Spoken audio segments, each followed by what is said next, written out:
It's Spoilerin time, our time to talk about the shows we've watched. On our other show, Cordkillers, we figure out how to watch stuff by talking about services and devices and what's coming out, and then we get to talk about them like we are today. This week on It's Spoilerin time, we'll be talking about the season finale, series finale of Preacher, episode 10 of season 4. The Good Place returns with episode 1 of season 4.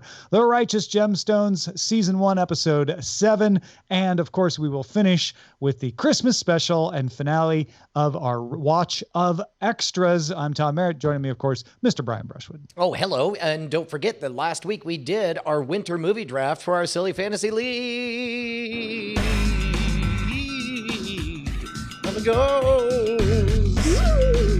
When you say don't forget, I think what you meant is don't forget that the summer movie draft is ending on Thursday and Team Sword and Laser looks like it will win. Man, always living in the past. Living in the past, Tom Merritt. That's what we always call you. Unless It Chapter 2 makes $80 million this week, in which case it would be an amazing come-from-behind victory for John. Congratulations to Team Sword and Laser for winning the summer movie draft.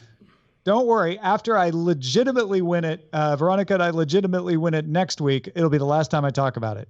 Okay. I swear. Though the chat room league, there's still $1.5 million separating Neo Phoenix Fire and Forest. So there could be. It still blows me away. Speaking of which, voting is still open if you want to join in the winter movie draft. That's right. Draft.diamondclub.tv/form. And you can play along with the prices that everybody set when we did the draft last week, which is in your podcast feed. Yeah, because the winter movie draft ends October 4th, and the summer movie draft ends October 4th, and the winter movie draft begins with the release of Joker from Team Me. That'll be our first test of whether I have a small chance of winning or no chance of winning. We'll find out next week. I mean, Joker really has the potential to be just a shocking runaway hit. It really does. It's got the cultural cachet. It's got the talent of Joaquin Phoenix is amazing. It's got a beloved character from the DC universe that many would argue has never quite been done right, or at least not since Heath Ledger's interpretation. And the idea of a very different but equally powerful interpretation of it, man, it would be a real treat if that was as big a surprise as Batman Begins. So you have a chance to get in and snap that up if you think that's all true and join the Diamond Club League, draft.diamondclub.tv/form. All right. /form. Let's start with the Righteous Gemstones, where we're kind of back in the groove of the main story. And yet we also find ourselves at the day of the heist. It's Gideon's time to shine or not. Is he going to go through with it, Brian? Well, now we know he didn't. It was great. There is a gravitas and a well-earned sense that I wouldn't have been surprised if any character in that show, except for maybe John Goodman, had been shot or killed, right? And it earned that place because it surprised us and shocked us and given us real consequences that really harmed characters that we like. I wasn't too unconvinced. There was a part of me that was wondering if we were going to see Scotty turn. Like that's where I was with it. I'm like, man, they're really having him play along well. Like, could he try to unseat Gideon in the hearts of the gemstones and worm his way into the whole system, which would have honestly been the smarter move for him. What was kind of crazy to me was the scene when we jump back in time and we get to the time that Gideon sets up the phone to record the party. When we first see that tape, it seems so catastrophic and disastrous and such a violation or whatever. But seeing the ramp up of the party, not that I have ever been at a party that ends up where that party ends up, but I've certainly been at parties that begin the way that party begins. Like that one did. Yeah. And that was really wild. That kind of turned down the volume on that violation from Gideon. And instead, perfect timing, because if you're going to kind of put a button on that, that's when you got to get me back in. And that heroic moment of Gideon full on saying, you know what? I was just a little bit grouchy that day. I'm here with my family. We're not perfect. It's not this. And then just full on superhero lays out Scotty, grabs the blackmail material, and is like, "You're not getting anything." I knew that there was no way we were going to be left with that, because you got to have something to watch on this show. But in that moment, I drank it in and enjoyed it so very much. That brief moment that Baby Billy notwithstanding, everything was right with the universe. Yeah, and the whole Baby Billy thing was certainly motivated and expected. You knew that it wasn't going to work out for her. But man, was that disappointing, and a little bit of a hard sell for me that she wouldn't have somehow. I guess she knew that if she didn't have Baby Billy, that Dad wasn't gonna let her do the thing alone, right? But I would have liked to seen her try to argue for that. I think there is a backlog of 30 years of mistrust for her dad saying you got a thing and then taking it away. And they didn't belabor it to sell that to us, but I believed her when she said essentially, "I don't believe you." Yeah, that's true. And that is motivated. Certainly. There's no lack of building up that part of the relationship. And then we have Scotty rises from the dead, and does the stupid things that impulsive Scotty does, and leaves us with the two, father-son, I guess, gemstones stuck in the vault, and Scotty getting away. Can I tell you, one of my favorite parts of this was the credible sermon that the eldest gemstone gave us. Like that whole with the shadow. The whole Judas thing? The shadow story in the background and everything. I mean, it's gorgeous. Like if you're going to go to a spectacle as church, that's pretty good. My guess is that's probably borrowed from a real presentation. If it wasn't, it's brilliant. And then somebody should borrow it from the Righteous Gemstones. It was amazing. Yeah. Well, it gave you the real feeling of this is not this is a real mega church, right? Like they've got the lasers, they got the rock band, they've got the glitz, they got the glamour, and even the sermon is gonna blow you away. You're right. There was the essential part of selling the gemstones as a real success. There was a brief moment that I was convinced that Adam Devine's character's boyfriend, roommate, whatever, was gonna get killed, because I felt like because of what they've done so far, I was like, I fully believe they will kill somebody. And as a result, anytime it lingered too long on anyone, and then you got that one moment when all of a sudden the van bursts out and it's used for comedic relief, as he says, car pranks. But I felt real tension where it was like, oh, yeah, he's expendable, isn't he? Ouch. Well, how about that Batman closet? Right. That's just a throwaway. I loved it. Hey, while Scotty is running around with a 6-shooter holding up the gemstones, meanwhile, just one of the gemstones' wives has a closet filled with firearms, right? Like, I liked that dichotomy. Well, and plus also it made it all the more agonizing that after seeing that, knowing that level of firepower is just around the corner, we're seeing Gideon bravely walk out with a baseball bat. And then in that moment, truly reveal to us through his actions, not his words, how much he really does care for his dad. And he's just not able to even play that face-off moment. I also thought, and it's smart for them to give us this because this is the story of a family who we will alternately love at times and hate at times.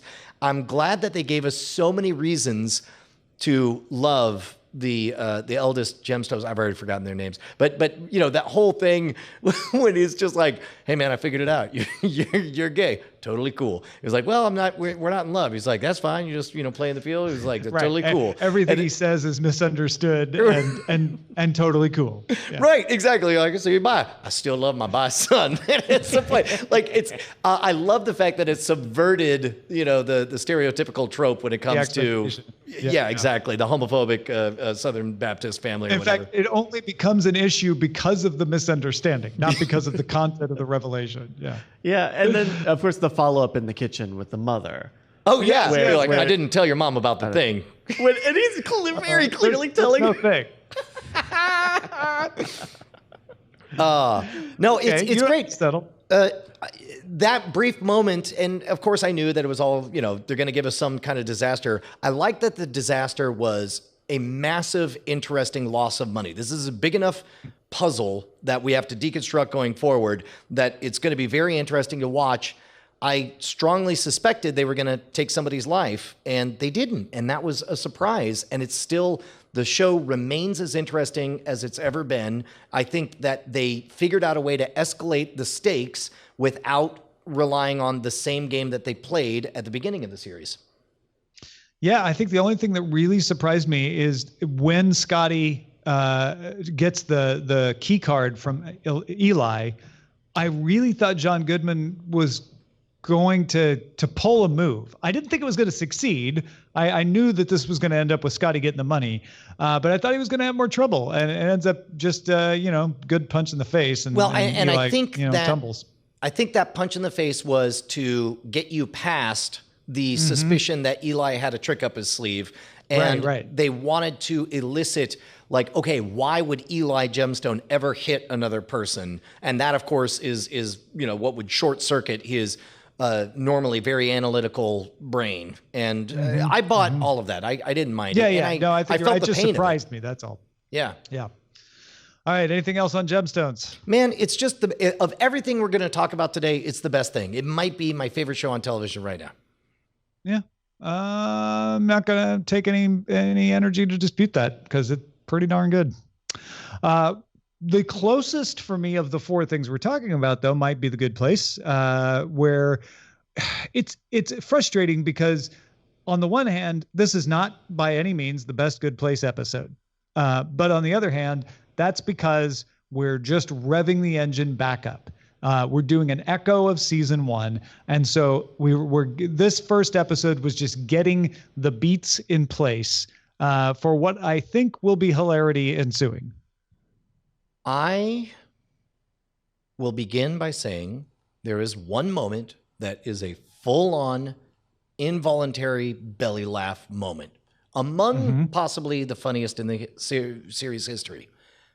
Also, fully half of this entire episode is nothing but literally reminding the audience of crap that happened before with base hit jokes that didn't land, and including self-referential moments when he even points out how long it's been since last season's episode. He was like, and then I freaked out and refused to go in, but that was so long ago, nobody even remembers that. Looks at the camera, winks. I didn't care for this episode, and I understand that this is a primetime network comedy and that there are certain rules that you have to do to bring people up to speed. But this is a show that has previously been really good at doing the things that it has to do, but also adding another layer that rewards binge viewers or people who already know these things. I got very little of that in this episode. Outside of the surprise of the boring old lady going superhero and punching people, there really wasn't much there for me this time. I was disappointed.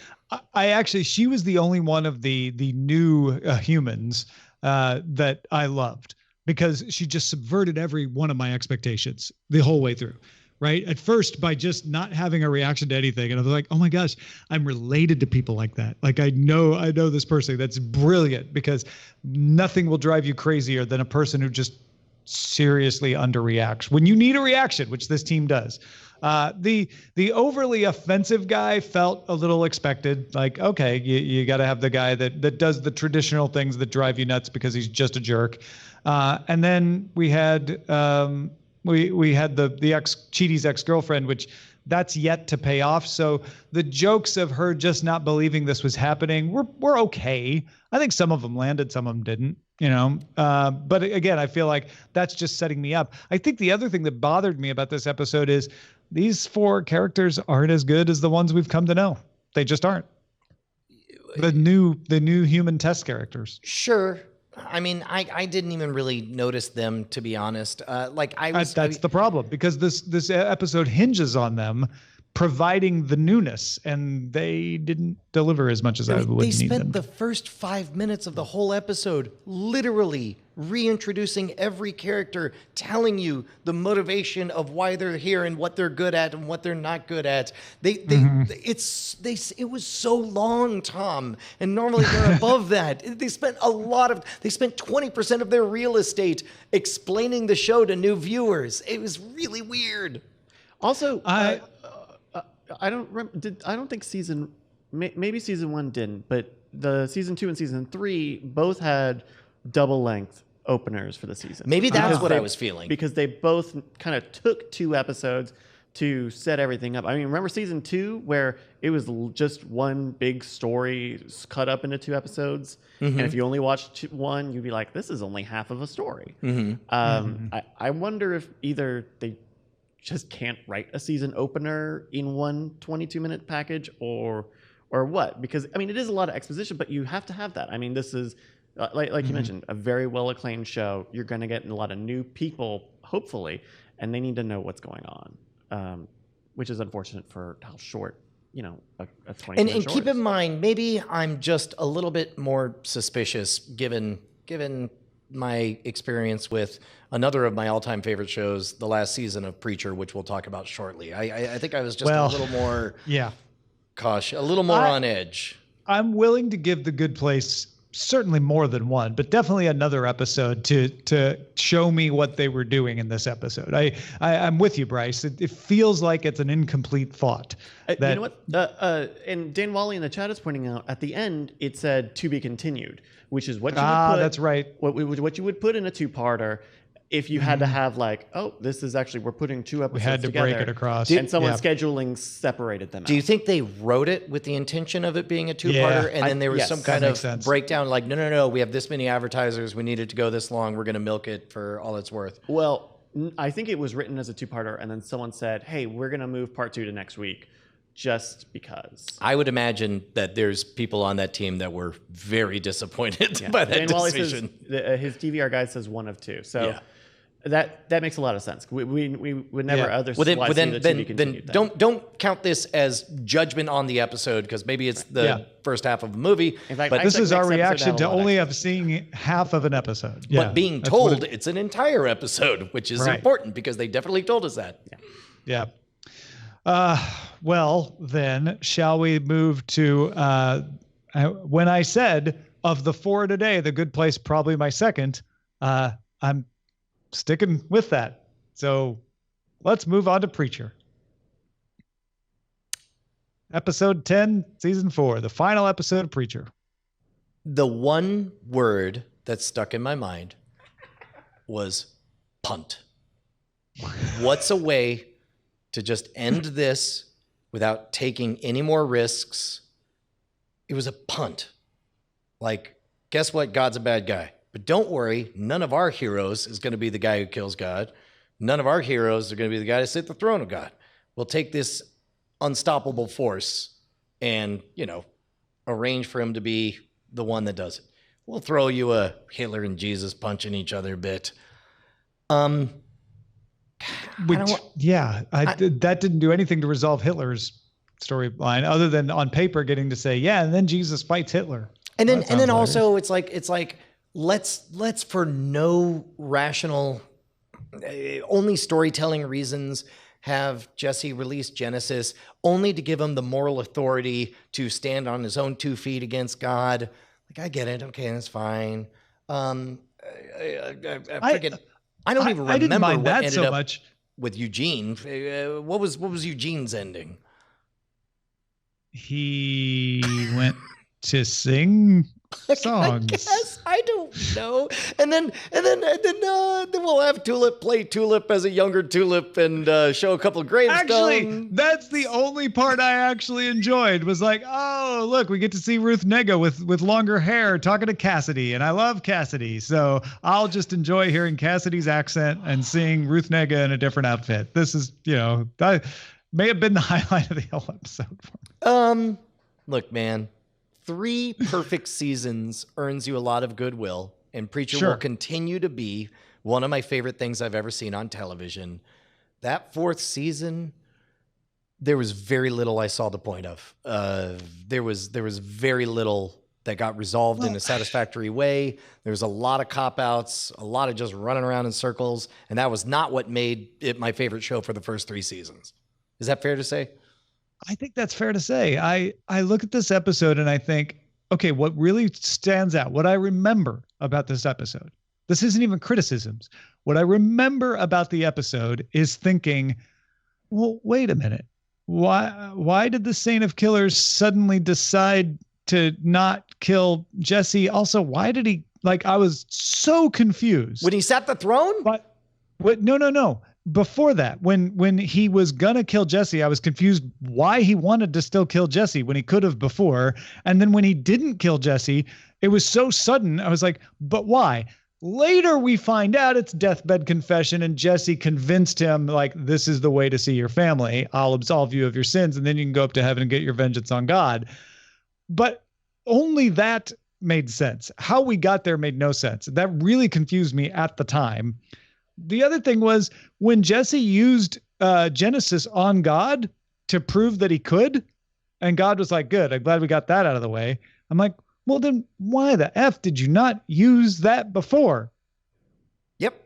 How about that flippant Cassidy suicide ending that you had to back up your DVR to say, like, no, he definitely committed suicide, which is very weird for a major character who we invested 4 years falling in love with, for him to casually suicide out of focus in the background 40 years after the fact without any transformation or development. Weird call. I mean, actually,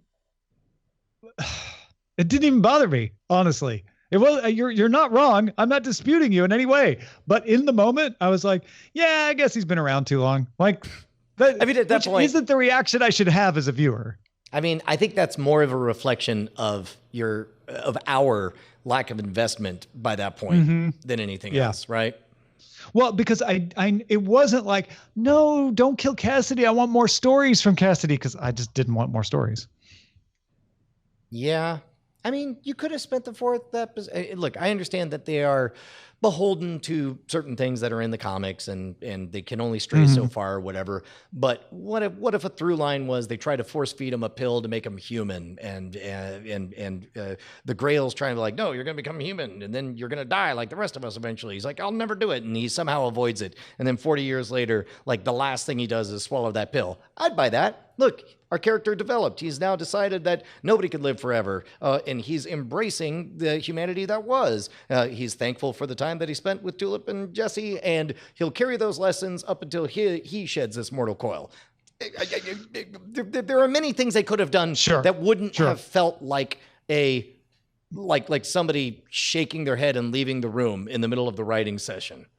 And Beatmaster, our source of was this also like that in the comic, says that, yes, the saint killing God and sitting on the throne, that's in the comic. The comic ended the same way, roughly speaking.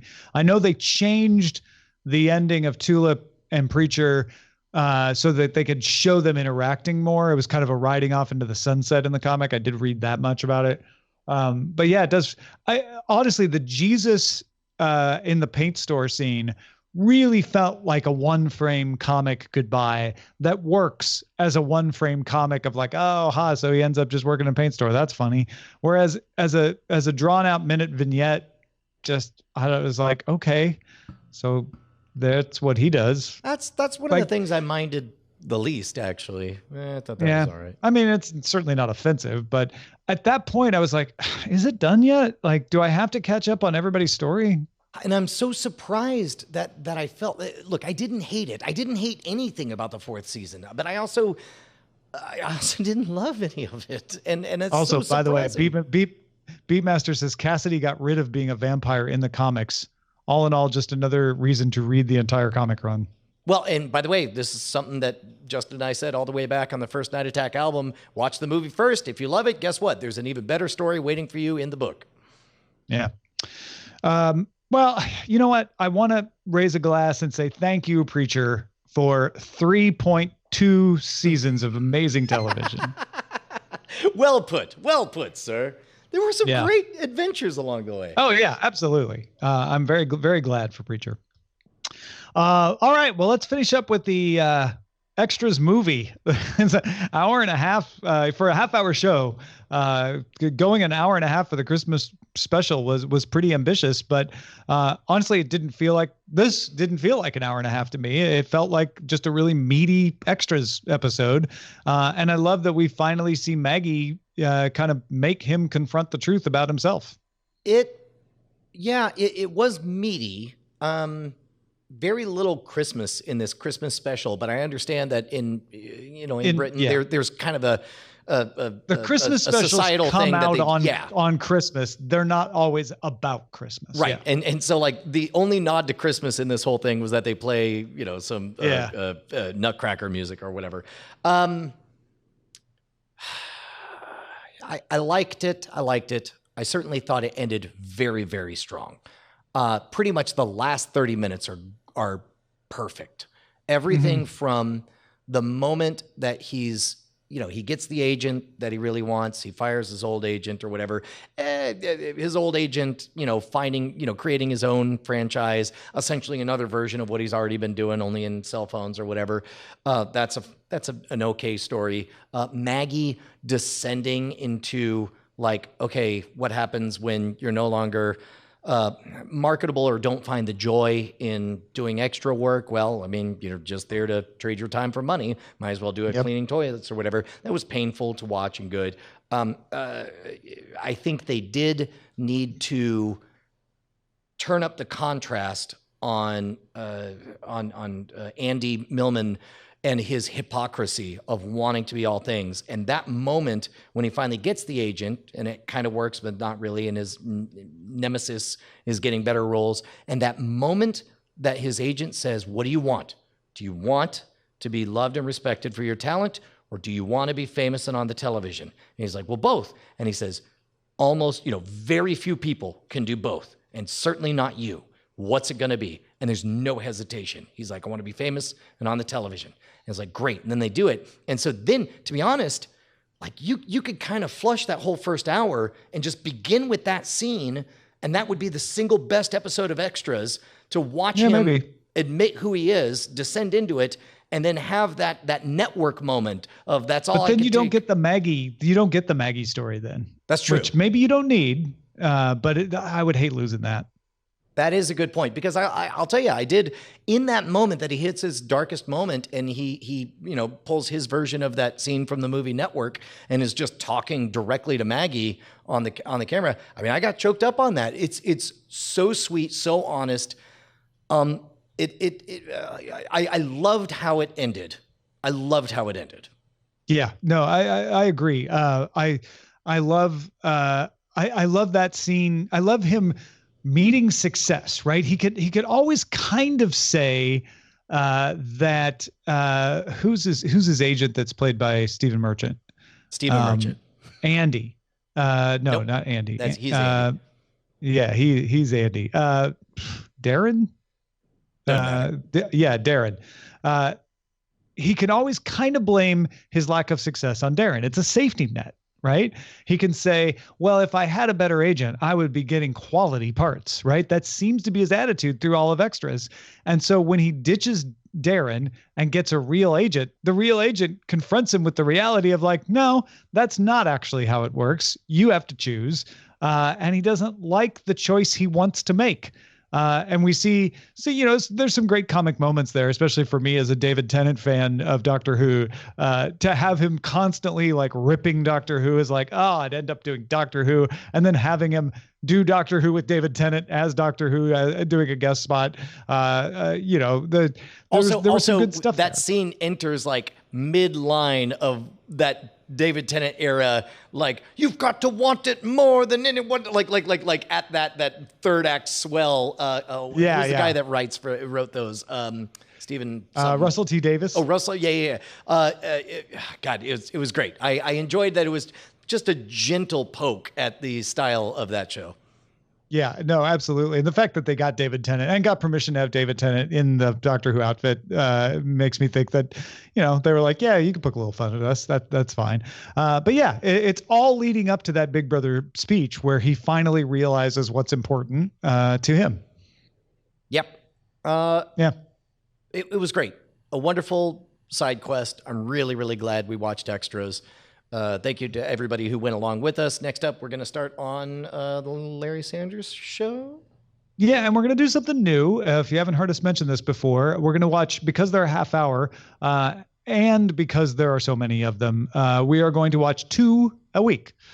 So 2 Larry Sanders shows to talk about next week. They are available on HBO Now or HBO Go if that's what you have. And we'll be starting that as our new library show next week. Yeah, we the got, classic. We got some new shows coming up as well, right? That's right, Mr. Oh, Robot. yeah, like what's on Mr. there? So The Robot. Good Place returned. Yep. Mr. Robot returns next week. That's right. So we have some more stuff in the offing. Looks like we have about 3 more, right? Is it 3 more or 1 more Righteous Gemstone? I think it's I can't remember 3. if it's 8 or...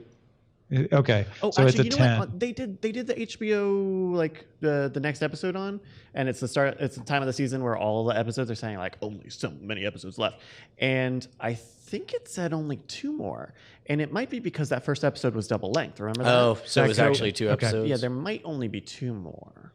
And then we've got Watchmen coming up in 20 I'm all days. in on that. Yeah. You're right. 2 more episodes of The Righteous Gemstones.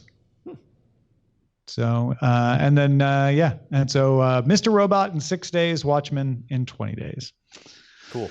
So we got a lot of good stuff. It's the fall, or as they say in the UK, autumn television season. Thanks, everybody, for hanging out with us and letting us spoil you to death. You deserve every minute of it. And we hope you will find it in your hearts to support us a little bit in return. It doesn't even take much. Patreon.com/DTNS, though it can be a lot if you want it to be. We're not against that And either. after you donate at patreon.com/DTNS, maybe throw a buck over to patreon.com/Cordkillers. That's the second week in a row. Is that the second week? It is. It is. So that's right. Patreon.com/Cordkillers is the place to go to support Current Geek. Thanks for watching, everyone. We'll see you on Sword and Laser next week.